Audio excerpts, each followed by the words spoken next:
Welcome to The Actor's Choice, where the actors and actresses have a chance to talk about themselves and their careers. Join us now for the next hour as we explore the marvelous industry of acting by actors and actresses from today's exciting show business world. And now, direct from Hollywood, here's your host, Ron Brewington. Hi, everybody. I'm Ron Brewington, and welcome to The Actor's Choice. Roll it, Tony.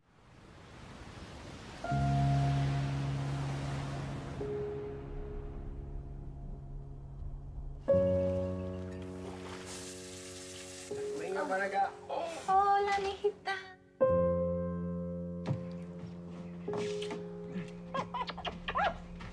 Te amo. Te amo.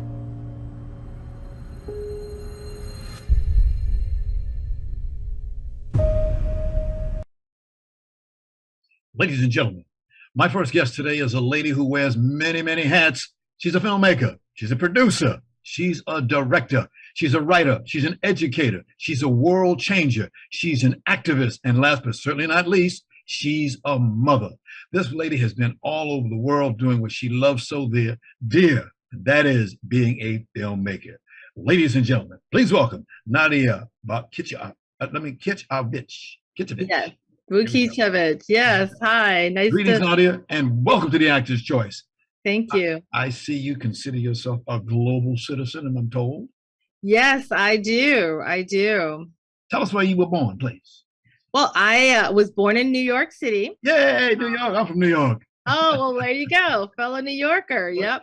Yep, uptown. And, I was born in a walk-up brownstone on the fourth floor. And, back in that day, my parents decided to have a home birth. So I'm one of five. So I come from a numerous family. And, we lived in this quite friendly neighborhood for families in Murray Hill. So you might be familiar with that near Kips Bay.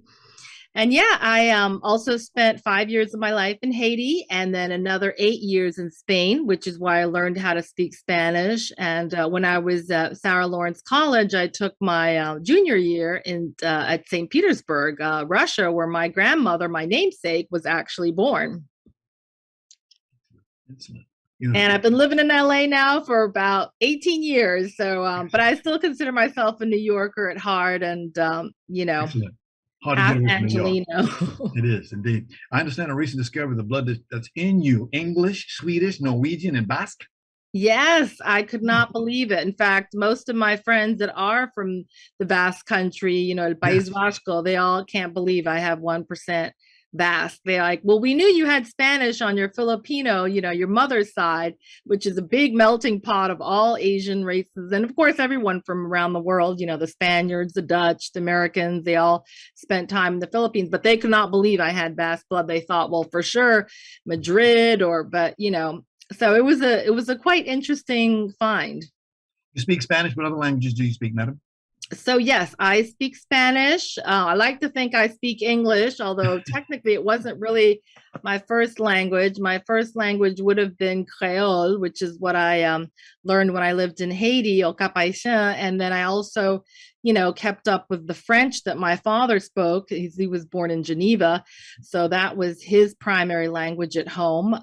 His parents did speak Russian, but actually I'm the only person in my family that learned how to speak Russian when I was in college. And then, I speak two regional languages because where I lived in Spain in the south, in Alicante, they actually speak a regional language called Valenciano. And when we were in school, unfortunately, a lot of the literature in Valencia and Alicante was preserved orally. So the grandmothers, the great-grandmothers passed it down orally, and they learned the written language through the literature that was documented from Catalonia, so Catalan.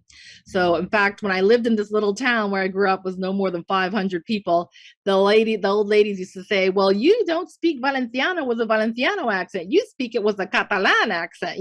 So it was always, the northerners from Barcelona and then the southerners and, that back and forth banter. But, they all do is just communicate. That's all. That's what I say. So long as you can understand each other, but I always was respectful of the differentiations, those nuances between, each language and the grammar and all that, because they were very structured back then in Spain, and they definitely needed to get some education reform in terms of what you learn in school, in theory, and what you actually put in practice later on in life for work. Ladies and gentlemen, you've just seen a short clip of Nadia's current film called America's Family. But let's talk about how she got there. Now, I understand at the age of 10, you started interest in drama and film. Yes, that's correct. Yeah, when I was living in Spain, that was about the time that we moved from Haiti to Spain. Okay. And my parents, I was fortunate that they had a VHS library. Now I'm dating myself. Back in the day, we had Betamax and VHS. You probably remember those days. And my dad used to, whenever he could, he would buy a VHS tape and add it to our library. So I was put in charge of, putting together a catalog of the library. And I got the opportunity to watch multiple times some of the classics of all times and cinema, not just American cinema, but European cinema, film noir, which was one of my favorite genres. So, I grew up watching Citizen Kane, The 39 Steps, La Grande Illusion. My mom even used to watch, I hate to say, but Gone with the Wind a number of times, and My Brilliant Career, and, Sam Neill, and, just watching their careers evolve over the years. But I remember telling my dad, I want to be a woman director. Yes. And he was like, oh, well, good luck with that, because I don't have any contacts in the industry. And so at that point I knew, well, I'm going to have to pave my own road in the business. I had no idea how I was going to do it, but I definitely knew that I would have to go back to the United States, and the nearest film school they had was in Madrid. So I figured, well, I'll just go back to New York and apply for, film school there, finish up high school. And thankfully I applied to 24 colleges, got into 14, because for me, it was like, I got to go on full scholarship. If not, I don't want to have my parents have to foot the bill. And got you. Yeah. 1997, you got your chance to be a role in the action crime drama called Brother. Yes, that's correct, Brother. It's actually on Netflix, so you can check it out. And sadly, both the director, Alexei Balabanov passed away already, and also Sergei Bodrov, he was sadly killed in an avalanche, but he's a tremendous actor. He came from a family of actors. Sergei Bodrov Sr. was a film director as well. And I was just, happy and fortunate to work on this film. I had a little bit role as an American tourist, and got to translate part of the script from Russian into English for them. And it was a great experience. I really didn't expect to see it at Cannes. Someone had been on an exchange program from my college that was through the Florence program, and the Florence program involved going to Cannes. And she's like, oh, I saw you at Cannes. I'm like, well, I've never been to Cannes in my life. She's like, no, I saw you in a movie. And then it came to New York, and it played at the Angelica cinema there for 2 weeks. I got a chance to go and see it myself in person. So that was real nice. And it's a real good art film. It's very low budget. I remember not even seeing sound on set, and they later called us back to do all the sound in studio because the cameras were too loud to actually record sound. So that's, I always tell my independent filmmakers, you really know how hard it is when you see other countries and you see the fewer resources they have than we do. Yeah. And, you just have to make lemonade with lemons sometimes, I'm going to fast forward a little bit. Tell us about what was like on a set when you first got your first movie. Oh, yeah. Well, that was definitely an interesting and challenging experience. So first film I ever worked on, I'm proud to say, was by a woman director. She actually came out of the foster care system. So she had a number of stories to tell about that, especially as a woman of color. Hannah Wire was her name. And she had won at the Sundance Film Festival for a short film she did. And that's how she got picked up by the fellows at Good Machine, which was one of the first independent film production companies in New York back in the 90s. So I did an internship there working with the office manager. And that's how I got to meet everyone. And then they had an opening for a locations intern, which didn't pay. Right. And I applied for it, interviewed for it, and got to work on it with Gail Van Grofsky. She was the location manager and taught me everything that I could possibly learn about, working in the locations department. So that was 3 months of filming in hot New Jersey in the middle of the summer, 20 locations, driving a truck. And learning nautical knots like I was, a woman in the Navy, and, survived it. And in the end, Bridget, she was one of the producers. She actually gave us $100 check to all the interns, which I thought was very, very nice of her as a token of appreciation of all our hard work. But I remember my mama calling the location, or I think it was one of the line producers, saying, "What are you doing to my daughter? She's all bruised up." And, she comes home and all she does is sleep and then leave and shower. And it was real intense. And my poor mom, she didn't understand how it was to be on set. But I'm like, I got to pay my dues and I got to prove myself to them, So yeah, it was a great experience. Ted Hope was producing and James Shamus. So it was really nice, but definitely not something I'd want to do again at my age. Gotcha. But you paid your dues. You had jobs, internships, production producers, all these different things you had. Yes, thank God. It was, I was fortunate to work with some really good people. And, I also prove myself with my work, because I couldn't get in any other way. It had to just be based on merit. Okay. Let's put it this way. You have a young man, a son, named Charles, who recently, I'm told, he won, well, you tell us, he won a Grammy Award?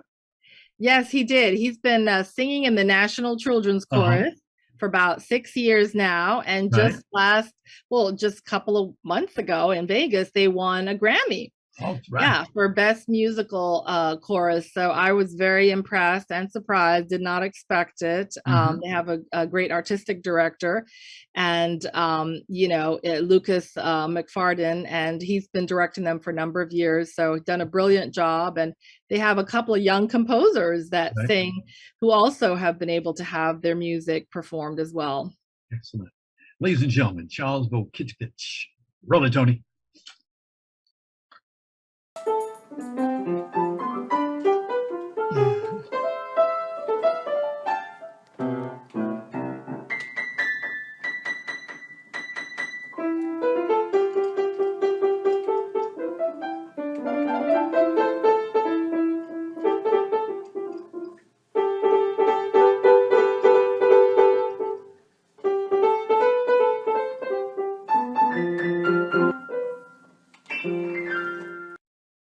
Yeah, all right. Cut off the old block. That's what we call him. Yeah. We only got a few more moments left, but ladies and gentlemen, Nadia Films proudly presents America's Family. Roll it, Tony. Freedom is buried in me and it's calling out from somewhere. Yo voy a regresar a la casa. Y tu hermano puede enviarte de regreso a Los Ángeles. Es posible, estés ladrado en tu pueblo. Sueña todos Los Ángeles. I'm not a racial attorney. You won't be the first lawyer to learn on the job. He's not going back. I understand this is personal for you. You'll be wrong. Fight. Right now, I'm what we've got. I'm it. All right. Looks like a lot of great work went into that. You were the producer on the show. Yes, I was. Well, we are out of time, unfortunately. I want to thank you, Nadia. I see that you're going to have one heck of a future, lady. Thank you. I appreciate it. Well, thank you for having me on, Ron. Indeed. Well, of course, my thanks to Spada Public Relations. Good folks over there. Yes, they are. Indeed. Ladies and gentlemen, Nadia Voukitchevitch. Bless you, lady.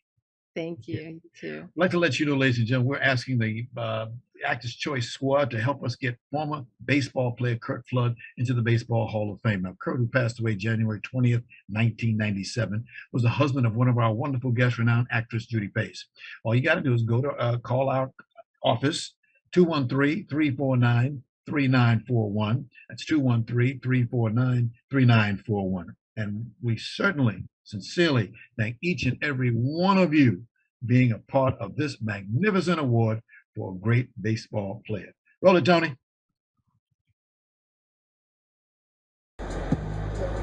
OSG,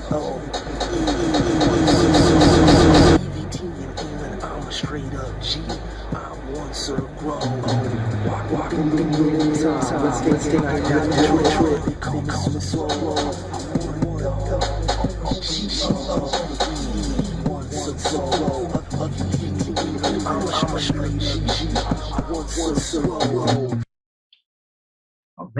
right. Ladies and gentlemen, my next guest today wears many hats also. He's a renowned rapper. He's produced dozens of artists.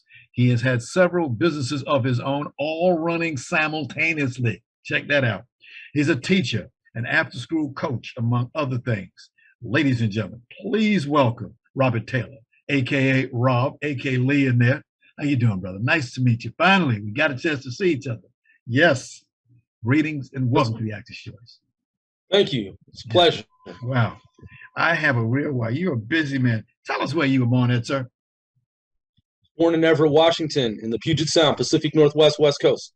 We go to it's called the Puget Sound. Yes, I know that very well. It's a station in Seattle. We go to Puget Sound up there.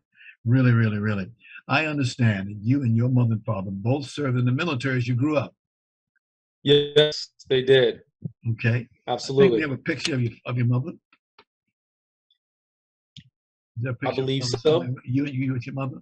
Okay. And okay. But you were both in the military. They were both in the military. So you grew up there. Oh, there it is. Thank you, Tony. There we are. There's the guy. There we go. Yeah, that's your wife, your mother. Oh, yeah. And, shout outs to my mother. And then we got a picture of your father. He was in the martial arts. Yes, he was. Yes. Oh, yeah. All right. And while you shout outs to my father. Yes, that was your father. R.I.P. What was his name, sir? Robert Lee Taylor Sr. Ah, so you're junior. All right. All right. While you were growing up, you got interested in singing. Tell us about how that got to be, playing the rap music. Yeah, sure. So I was very artistic, and long story short, I was actually a design illustrator. I used to draw, and I took a lot of art classes, and then at some point, I just got interested in music. So just natural progression of having art, adding some sound to it, and that's what I then gravitated toward. Just fell in love with early 80s ballads, soft rock, love songs, pop music, hip hop, rap, 1970s, 80s forward. Just blown away by the music back then, and so I wanted to be part of it. Hip hop's been around what, over 40 years now? Something like that. Yeah. Before my time, even before my time, I was born in 1975, and hip hop was popping before 75. So for sure, and I'm 46, so more than 40 years, absolutely. Wow. Yes, sir.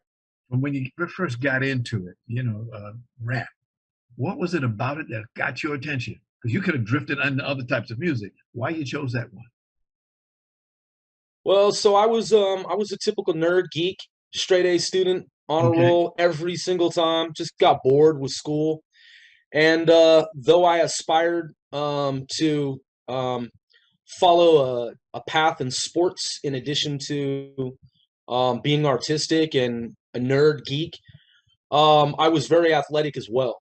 So when I would watch television just as a kid back in the 70s and 80s, I noticed that outside of mainstream society, there was this sound that was just permeating. It was called hip hop, and it was so radically different from music that I would hear on the radio. And I could only find it in small circles. Like, for example, I had friends that would approach me and they'd have these cassette tapes, and I would ask them, where did you get this? Because I didn't see it like at the mall. Where are you getting this hip hop rap? And they would say, well, I got it from a friend who got it from a friend. He loaned it to this person, loaned it to this person, and then they loaned it to me. So I was intrigued by this notion of what is this sound? Where is it coming from? Obviously, it was New York mostly at the time, being a coastal city in the Puget Sound, Pacific Northwest, Washington State. So there's this opposite coast where when I would watch cartoons and Sesame Street and these shows that were designed for kids, a lot of those shows were also based out here in New York on the East Coast. So I gravitated toward that. I was drawn into it. It intrigued me. And again, I wanted to be part of it because it was just so awe-inspiring. So different. from right? mainstream society, from the norm. But you got in the groove. You started your own record company. Tell us about that. Yes, sir. So, long story short, there is that in 1986, when I was in junior high school, just a couple of years out from high school, when hip hop, rap music, urban music, R&B really started to boom and had come over into the mainstream and kind of blended with, mainstream society where it was more acceptable and someone wasn't necessarily considered antisocial to be listening to whatever rapper was on the radio at the time. And then, of course, the inception of Yo MTV Raps. So there were a lot of individuals like myself, like me, back then who were joining artistic writing groups, flowetry, poetry, writing poems, getting together in parks, at schools, recess, playgrounds, at home. And we would rehearse and try to mimic and emulate what we would see on television and what we would hear on cassette tapes and albums back then. So flash forward to about a year and a half before I graduated from high school. I graduated from Everett High School in Everett, Washington in the year 1993. And so a couple of years out from high school, my friends and I from my neighborhood, we had formed this organization of writers and rappers and breakdancers, folks who were artistic, and we came together and we decided to codify it in some way. So I spearheaded that, and I said, let's put a name to this thing. So we came up with the name for the record label, and that preceded graduating from high school. And then the end of that long story is that that was 93. So 2 years after high school, I went and I officiated it by obtaining my business license with the city, state, got my TIN, federal taxpayer identification number, and we started a label. Rest was history. And tell us again the name of the record company. AONN Records. AONN Records. All right. Yes, sir. Is that still inactive? It's an active label right now? It is. So AONN Records, the simple acronym, it stands for Access One Network Northwest. At the time, our focus was Northwest artists that were not known to most of America, North America, and the world at large. Yeah. A lot of artists were popping in the dirty, as we call it, the dirty South. And I'm a huge fan of Southern hip hop, playeristic Cadillac funk music as it was and has been called. And then, of course, the Mecca, New York, and then in between, the Midwest. I lived in Chicago for some time. I have family there as well. So the Pacific Northwest, I mean, even to this day, it's still gaining traction as other parts of the country have already had this extensive history of their artists and their successes and whatnot. So yeah, we were, after Sir Mix-a-Lot, we were one of the first labels to really start to gain momentum in the tradition of hip hop rap in the Pacific Northwest in any kind of formal sense. Now, and I sold the label too. You did? Yeah, just for the official record. Yeah. So my business partner, YC1 is his moniker. Young Chili, aka YC1. He's been a friend of mine since childhood. We were, teenagers in the neighborhood, and later young adults. And at some point, we decided that it would be best if he took up the reins. I'm still the founder. We still work together. We're still, in business, but he's currently the CEO and owner of AONN Records. Okay. By the way, what is your title? What do you go by? Your moniker? Oh, my moniker, my street name is One Sir Grove, Grove. Outstanding. Yes. Outstanding. Let's move forward because we're running out of time a little bit. You met a lady years ago, Yayoi Winfrey. Yayoi. Yes, Yayoi. You guys got together and did some things, didn't you? We still work together. In fact, we're working on some film projects right now to this right now to this day in 2022. 29 June, moving forward. She used to do a project called War Brides of Japan. She's been doing that for years. Tell us, Yeah, War Brides of what's the storyline about? So War Brides of Japan is just as the name suggests. It's women who, unfortunately, they, had gone through, the circumstances of having been in war during wartime. Women who became brides during the war between the United States and Japan. Our country, the United States, was attacked. And so we were at odds with Japan.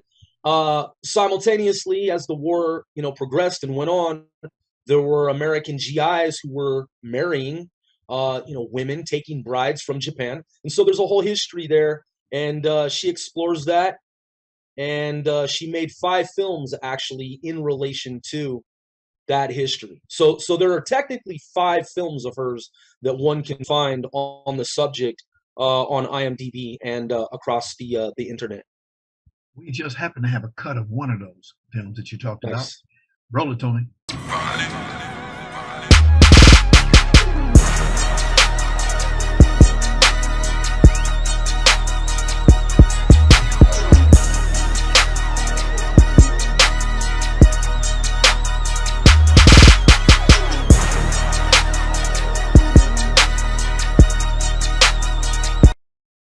I loved it. Watermelon sushi, outstanding, outstanding.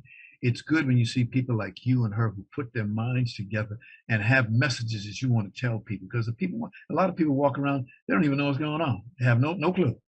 And the only way you can get that information is from people like you. Thank you. Appreciate it. Much. Now, are you guys working on any additional projects right now, to your knowledge? We are. Good.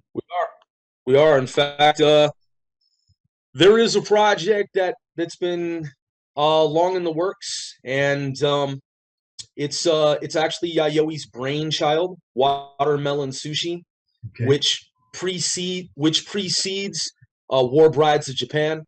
Obviously, in the historical context of the world, War Brides of Japan certainly happened, chronologically speaking, before Watermelon Sushi was ever penned or ever conceived. Nonetheless, in the context of filmmaking, Watermelon Sushi is a project that Yayoi had conceived of many decades ago, and she actually filmed the trailer for it.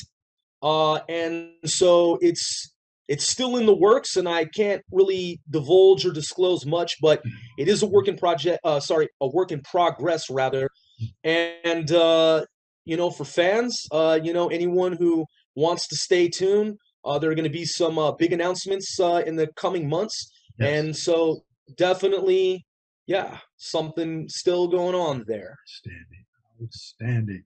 Now, while doing my research, I see that you are the CEO, president, owner of EmpireStateMoney.com. That is accurate. That is true. Please tell us about it. So, EmpireStateMoney.com, in a nutshell, when I sold AONN Records to my longtime business partner, Young Chili, aka YC1, I kind of have my role now as, having been the founder of AONN Records with that 25-year long history, I just kind of thought that it would be, a natural progression for me to transition over to ownership of a new major enterprise, which kind of sort of follows along the same lineage, the same pathway, where the two entities can still work together. So what we do is we do multimedia, advertising, marketing. We focus on music, distribution, intellectual properties. We have publishing currently through Sony. I worked on a project that was distributed through Sony DADC so many years ago, and then an opportunity rolled around at the beginning of this year for us to rekindle that relationship with Sony. So mostly advertising, marketing, and we promote for hundreds of companies' brands And so basically, multimedia focused is the nature of our company here. Like I said, Robert, at the top, you wear many hats indeed. The current product, are you guys physically in New York, or where are you based out of? We're physically based in New York. All right, Empire State, okay. And we just Yes, showed, sir. I'm sorry. Oh, I just said yes, sir. Okay. Affirmative, correct. We just showed briefly some of the items that you have, and it looks like a fantastic catalog that you got there. How can people get, again, like we said before, EmpireState.com? Empire State Money. Money.com. How Yes. can I forget money? Fair enough. Yeah. So the easiest way to tap in to connect with us Yes. is you can, so I'm relatively new to Instagram. I kind of put off on getting connected on Instagram. The same was true of Facebook. I don't think I started a Facebook account for many years after the advent of Facebook. So years down the road, I got on with Facebook, and I have a decent following on Facebook, and I have some different groups and pages that I maintain. Instagram, IG, I just got on, I think it was either October or November of 2021. So it was about 7 or 8 months ago. Nonetheless, One Sir Grove 495L4. And from there, you can find links to my WordPress, videos that we've done, music that's available worldwide, 140 plus countries. The clothing line, which is FAR, it's Farther East World, which is our own clothing line. So yeah, it's available and not hard to find. But I want to thank you for giving us a great insight into the lot of projects, and we hope that you will continue your marvelous career. Thank you so much for stopping by today. As we say, hang on in there. Indeed. Thank you, Ron. Appreciate it, man. Appreciate you. Ladies right, and gentlemen, you too, Robert Taylor. Indeed. This is the Actor's Choice. I'm your host, Ron Brewington. Roll it, Tony.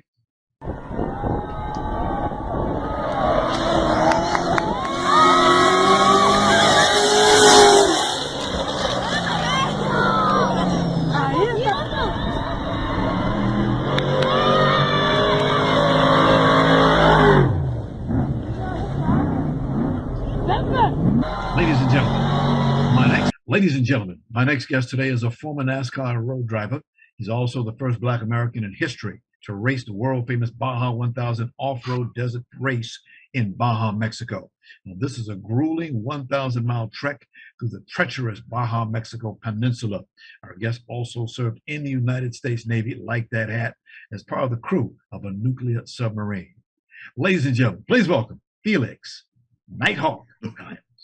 Greetings, Felix. And welcome. I like that smile. Welcome to the Actor's Choice, sir, particularly on this 4th of July holiday. Thank you.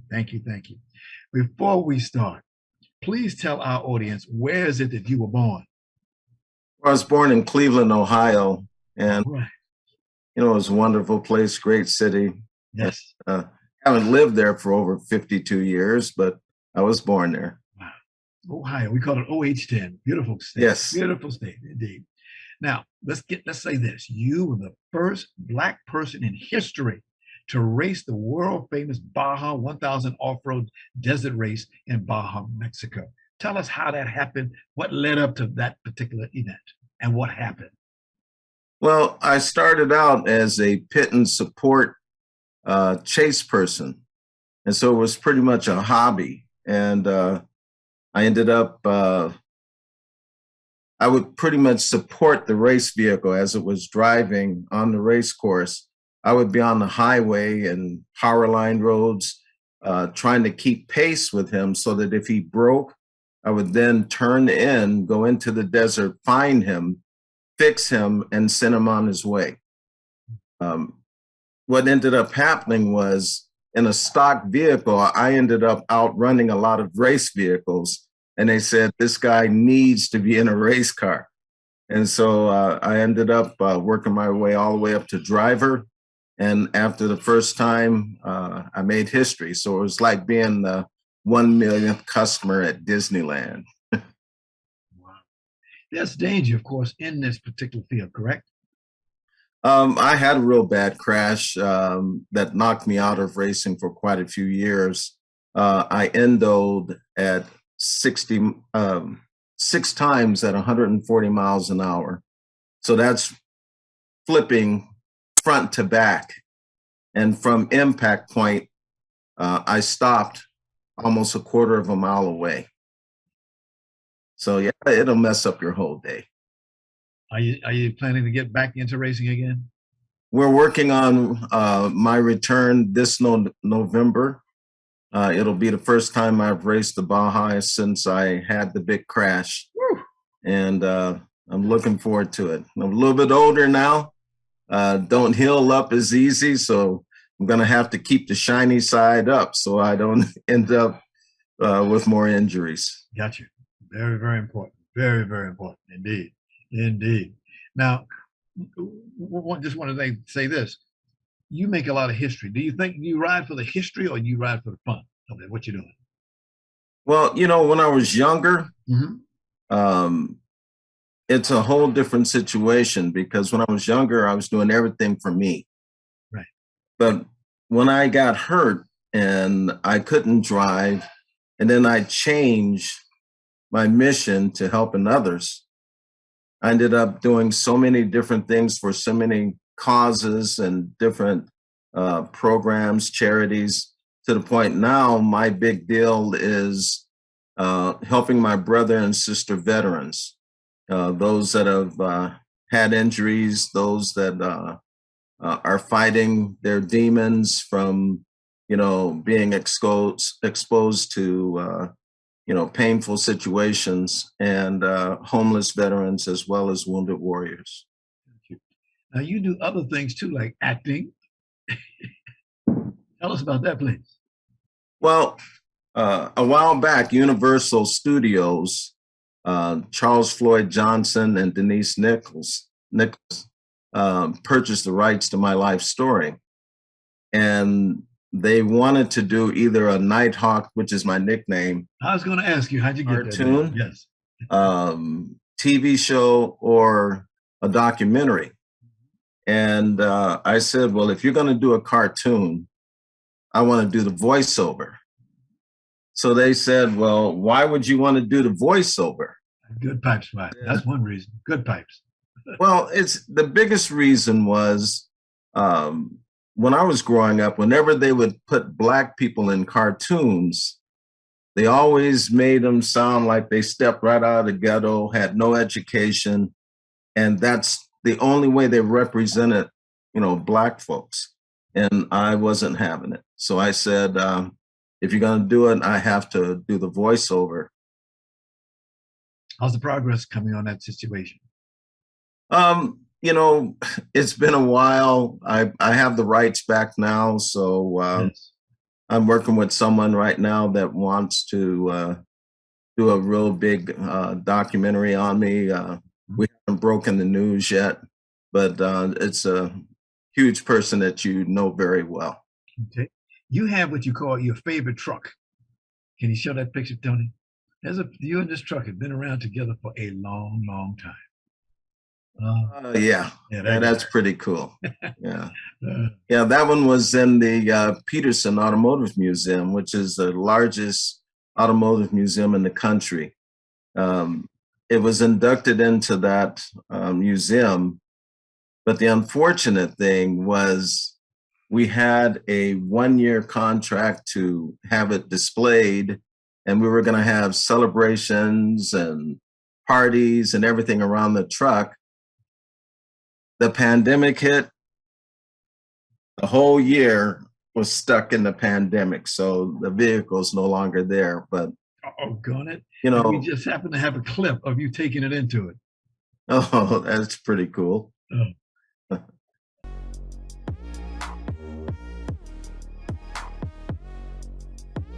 Oh yeah, this was a fun day. Yeah, a fun day had by all. And I tell you, it's such an honor because people pay like 35 to 40 grand to have their vehicles displayed there. And I was invited because I made history. And so it was an honor. and that's Dana Daig there. He's the guy that made a lot of this possible. Let's go to one of my favorite subjects, the United States Navy. Like you served in the Navy, I served in the Navy. So thank you for your service, sir. And thank you for yours, sir. Thank you, sir. Thank you. Tell me, what was your job? Tell folks about what was your job in the Navy? Well, it's crazy. My very first job was driving a $1 billion submarine, nuclear submarine. And that was my job. I drove that puppy all over the world, and until I ended up going to school and becoming a sonar technician. And I was a sonar technician, a member of the nuclear weapons reliability team, the foreign military sales team, and a naval instructor. So I stayed for 13 years and went to over 30 schools in the Navy, got out and became an engineer and helped build the stealth bomber. Woo. Goodness. So there are many things that awes me about a submarine. How are they able to just drive a submarine and don't hit nothing? How does that happen? I've always wondered. That's what my job was. My job was sonar. My job was to keep us from hitting stuff. So with sonar and excellent navigation, those two situations allowed us to stay away from collisions. Now, unfortunately, they still happen. Yeah. Back during the day, I had a little situation with, a Russian submarine, and one of them messes up your whole day. Can't talk that much about it because I believe I still hold above top secret clearance, so can't really talk too much about that kind of stuff. But the thing was, it's like a miracle what we do as submarine sailors. Yes. I had the pleasure of being on a battleship, New Jersey, and and I admire you for that, because I tell you, I used to go down just to take a look at the New Jersey when it was stationed there in Long Beach at the shipyards. I mean, it was amazing to see something that had actually fought in World War II, and you were on that. So I take my hat off to you, bro. Well, man, it was indeed for me. I had been in the Navy for a long time, but had never served on a ship. People don't understand that the Navy has ships that operate on the water, under the water like you went, on the water like we did with the BB-62, but also I spent a lot of my time in aviation, that portion of the Navy. I taught people how to fly airplanes. That's what I did. So brown shoe Navy. Yeah. It was great. Teaching people how to fly an airplane.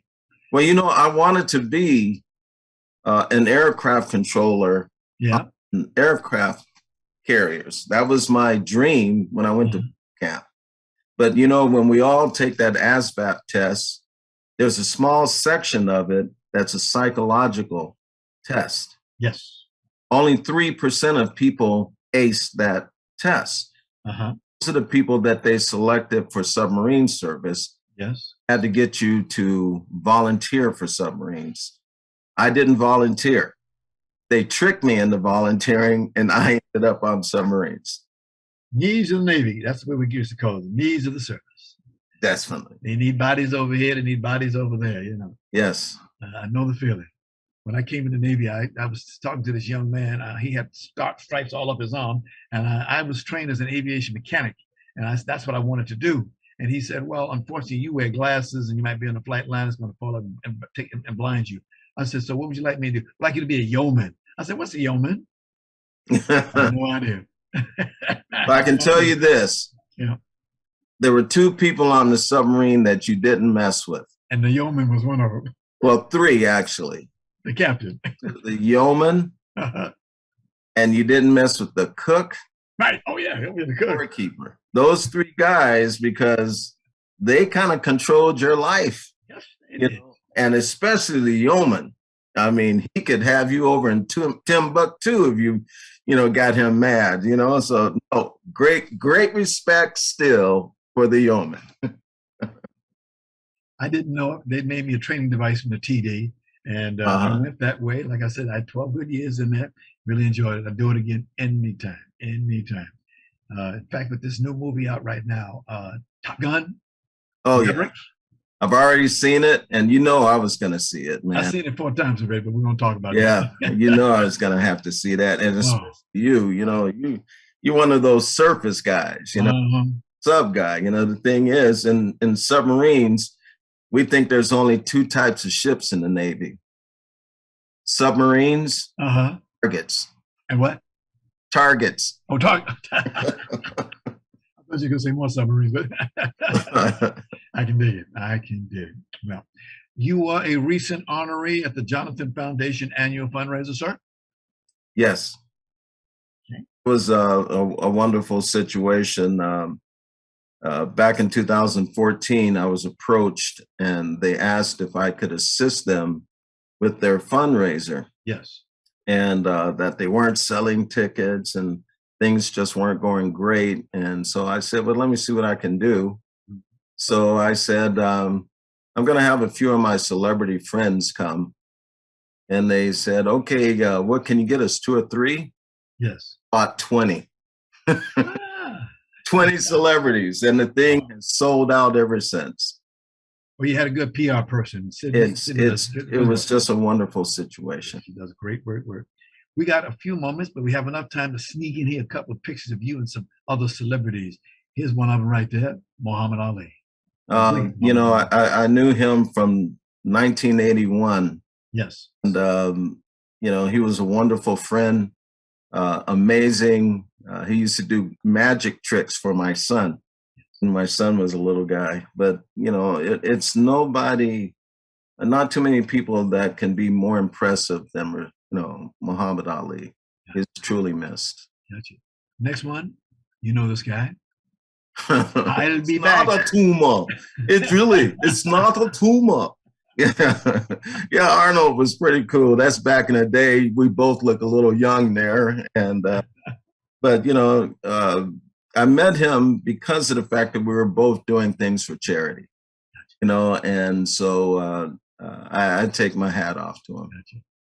The next person we see, you're definitely going to take your hat off for. Hello. You know, just a couple of days ago, we just had the 3rd anniversary of his passing. Yes. And I was honored to be with him when he passed. I had my hand on his heart when he passed. Yes. Tuskegee Airman, you know, Lieutenant Colonel Robert Friend. Yes. 142 missions over Germany during World War II. Highly decorated, every medal that the military could give except, yes, you know, the Medal of Honor. And the only reason why he didn't get that, they wasn't giving it to black folks. Not World War II, that's correct. They weren't giving it to black folks. And this dude outperformed everybody. And, you know, but it is what it is. But, you know, in the hearts of people that love the Tuskegee Airmen and what they did for this country, it's amazing. So I can't say even more about, you know, Bob Friend. Gotcha. He's up in a nice place right now, flying around. Yes, he is. Yes, indeed. Yes, he is. Felix, I want to thank you very much for joining us today on the 4th of July. And also thank you for your service to our country. As they say, keep up the good work. Ladies and gentlemen, Felix Nighthawk Giles. Thanks a lot, brother. Thank you. I want to thank our sponsors, Harvey Brandman Photography is an Art, Ron Irwin's Lose Fight, Life, and the Way to Lose Weight, Larry Buford's book To the Future, Time Travel, Message in a Capsule, State Farm agent Carla Green and veteran actor Robert Breinstein's Actor Training School and Actor Space. Much thanks to our guest today, filmmaker, producer, director Nadia Voukitchevitch, rapper, producer Robert Taylor, and NASCAR off-road race car driver and actor Felix Nighthawk Giles. And of course, special thanks to our ever-growing audience. Be well. See you next time.